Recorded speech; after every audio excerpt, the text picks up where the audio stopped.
बच्चों, welcome to my channel Knowledge academy.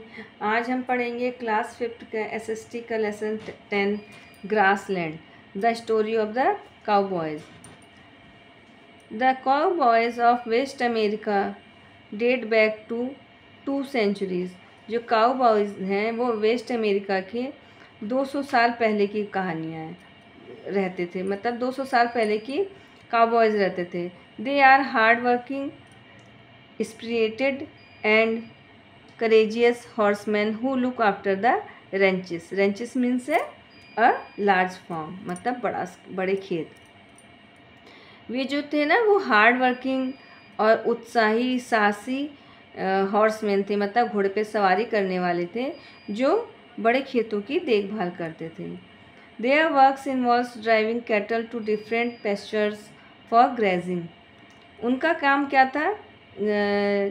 Kettles को यानी कि मवेशियों को, मवेशी मीन्स गाय भैंस और बकरी शीप, ये सब इसमें आ जाएंगे, भेड़। तो इन लोगों को जगह जगह ले जाकर, जगह जगह के चारागाहों पर ले जाकर उनको चराना था, यानी कि उनको घास खिलाना। They have to feed the livestock, brand and earmark cattle and horses and tend to animals injuries and other needs. तो वो क्या करते थे, उनको दे हैव टू फीड, उन्हें खाना खिलाते थे जितना उनको ज़रूरत हो। ब्रांड, उनके ब्रांड्स को देखते थे कि किस ब्रांड के ये हैं, और ईयर मार्क, उनके मार्क्स ये लगाते थे कि इससे उनकी पहचान हो सके जानवरों की और घोड़ों की। और टेंड टू एनिमल इंजरीज, जो घायल जानवर रहते थे उनकी देखभाल करते थे, टेंड करते थे, एंड अदर नीड्स, उनकी अदर नीड्स को पूरा करते थे। They carry tools like rifles, pocket knives, lariats क्या है? अरोप या लैसो मीन्स एक रस्सी। For rounding up animals which requires skill and techniques. वे अपने साथ क्या क्या लेके रखते थे? राइफल और पॉकेट वाली चाकू और रस्सी, जिससे वे जानवरों को राउंडिंग बांधते थे। Which requires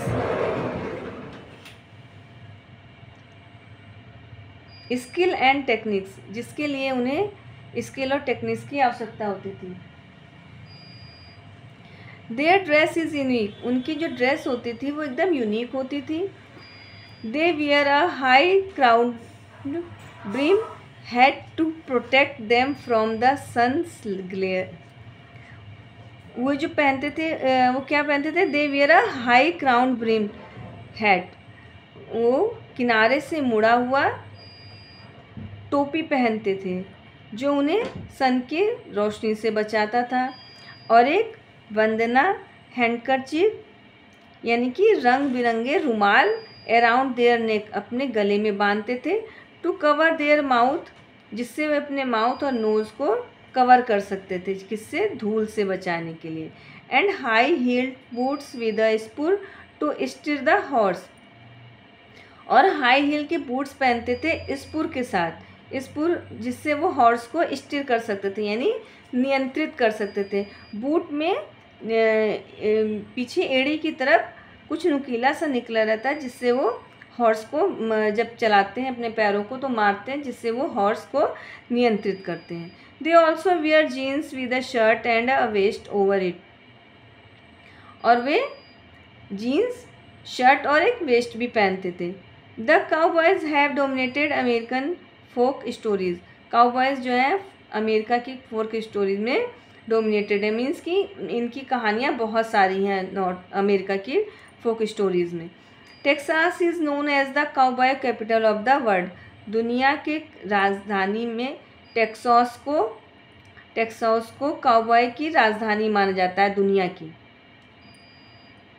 modern day cowboys are found in grassland, आज के समय में काउबॉयज़ ग्रासलैंड में पाए जाते हैं, and prairie regions of the USA के प्रेरी रीजन में पाए जाते हैं, such as Colorado, Montana and New Mexico. कुछ इसके नाम हैं जगहों के जहाँ पे ये काउबॉयज़ पाए जाते हैं, या prairie regions.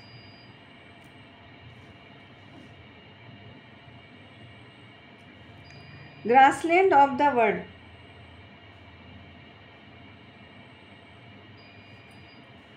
Grassland are found in temperate region. Grassland जो है वो टेम्परेट रीजन में पाए जाते हैं, where there is neither less or nor penalty of rainfall, जहाँ पर ना तो बहुत ज़्यादा, नाइदर लेस बहुत कम, या पेनल्टी बहुत ज़्यादा रेनफॉल नहीं होती। मीन्स कि सही मौसम होता है ग्रासलैंड के लिए, वहीं पर ये ग्रासलैंड पाए जाते हैं। ना तो बहुत ज़्यादा पानी बरसता है, ना तो बहुत ही सूखा पड़ता है। Grasslands are found in many countries. Grassland बहुत सारी जगहों पर, मतलब घास के मैदान जो है बहुत सारे कंट्रीज़ में पाए जाते हैं, और ईच कंट्रीज़ में उनके हैव अ डिफरेंट नेम, उनके अलग अलग नाम हैं। In North America they are called prairies. North America में इन्हें पेरीज कहा जाता है। इन सेंट्रल यूरेशिया, यूरेशिया मतलब यूरोप और Asia, they are refer to as steppes, और अफ्रीका में इन्हें वेल्ट्स कहते हैं। ऑस्ट्रेलिया में they are known as downs, Australia में इन्हें डाउन्स कहा जाता है। And in South America they are called pampas, और साउथ अमेरिका में इन्हें पम्पास कहा जाता है। नॉर्थ अमेरिका में प्रेरीज और साउथ अमेरिका में पम्पास कहा जाता है। The word prairies comes from the French word. जो पेरीज वर्ड है वो फ्रेंच वर्ड से आया है, जिसका मतलब होता है, इट मीन्स ग्रासलैंड्स, घास के मैदान, और मीडोज, मीडोज मीन्स चारागाह, जहाँ वो गाय भैंस चरने जाती हैं। Most of this grassland can be see only in the temperate zone. अधिकतर से अधिकतर ग्रासलैंड जो है वो केवल टेम्परेट जोन में ही देखे जा सकते हैं। Location, the prairies grassland are located in the interior of North America. Prairies grassland कहाँ पाए जाते हैं?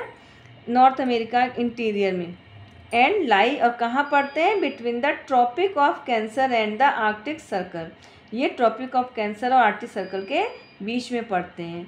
However, today only about 1% of the prairies will still exist.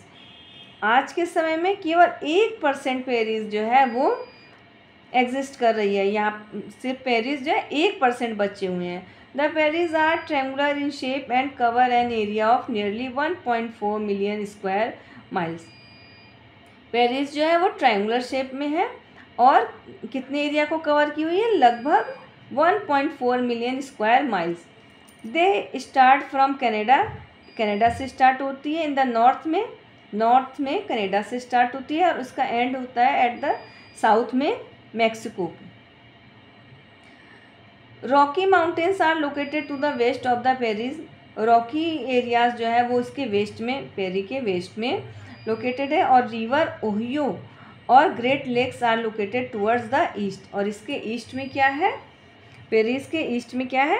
River Ohio और Great Lakes rivers. The most important rivers flowing through the prairies are Mississippi and Missouri. Some of the major cities in the area are Chicago, Dallas, Texas, Colorado, Oklahoma and Minneapolis. The water for irrigation means सिंचाई। The water for irrigation and other purpose come from the these river. सिंचाई के लिए और other purpose के लिए पानी यहीं से आता है। Wildlife in the prairies. Prairies का wildlife. The animal in the temperate grassland are well adapted to the dry and windy condition. यहाँ के जो एनिमल्स हैं टेम्परेट ग्रासलैंड के, वो बहुत अच्छे से वहाँ के ड्राई और विंडी कंडीशन को अडाप्ट कर लेते हैं। Bisons were once found in millions. Bisons यहाँ पर पहले लाखों की संख्या में पाए जाते थे, but now they are gradually become extinct, यानी कि अब ये ख़त्म होने के कगार पे पहुँच गए हैं। They are grazing animals like gazelle and deer. यहाँ पे चरने वाले जो जानवर हैं जो घास चरते हैं उसमें गज़ेल और डियर हैं। इसके अलावा mice, jack rabbits, snakes and coyotes are also present in this region. इस रीजन में ये सारे जानवर भी पाए जाते हैं। Vegetation.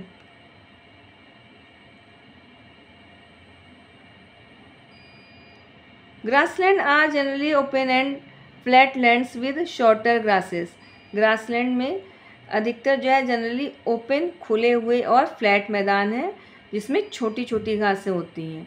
During the rainy season, बरसात के दिनों में the grassland are covered with flowers. Grassland जो है फूलों से ढक जाता है। द सॉयल इज़ फर्टाइल, जब मिट्टी जो है उपजाऊ बन जाती है, which is useful for growing crops and pastures. Pastures means land use for grazing, यानी कि चारे के लिए जो घास उगाई जाती है वो। तो यहाँ पे क्रॉप्स और चारे के लिए घास भी उगाई जा सकती है, सॉइल जो है फर्टाइल हो जाती है। Most of the grasslands have been converted into farmlands. अधिकतर जो ग्रासलैंड है वो फार्म लैंड में कन्वर्ट हो गए हैं, कन्वर्ट हो जाते हैं। Different types of grasses are found here, और अधिक कई तरीके के ग्रासेस यहाँ पाए जाते हैं, such as the needle grass, जो सुई की तरह नोकीली घास होती है, वायर ग्रास, बंच ग्रास गुच्छे वाली, सेज ब्रश और लिटिल ब्लू स्टेम, छोटी नीली तने। दीज टॉल ग्रासेस, ये जो लंबी घासेस हैं, can grow up to 8 feet in height.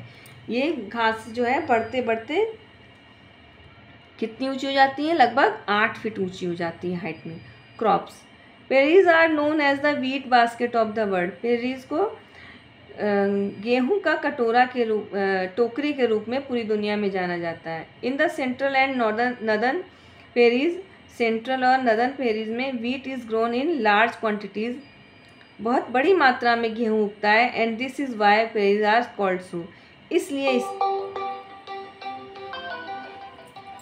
Prairie को ऐसा कहा जाता है, क्या? Wheat basket of the world. There are large wheat farms here and wheat is also exported around the globe. यहाँ पर क्या है?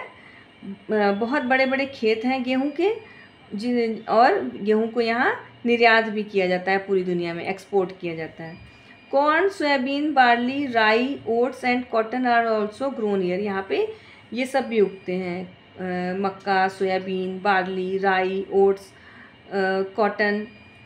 The eastern part of the prairies is use for cultivating corn. Eastern part में prairies के भुट्टा उगाया जाता है, कॉर्न, मक्का, और central part is use for growing wheat, और सेंट्रल पार्ट में इसके गेहूँ उगाया जाता है। तो बच्चों, इसका नेक्स्ट पार्ट हम नेक्स्ट वीडियो में बताएंगे। अब मिलते हैं नेक्स्ट वीडियो में। वीडियो पसंद आई तो लाइक शेयर सब्सक्राइब जरूर करें। Thank you.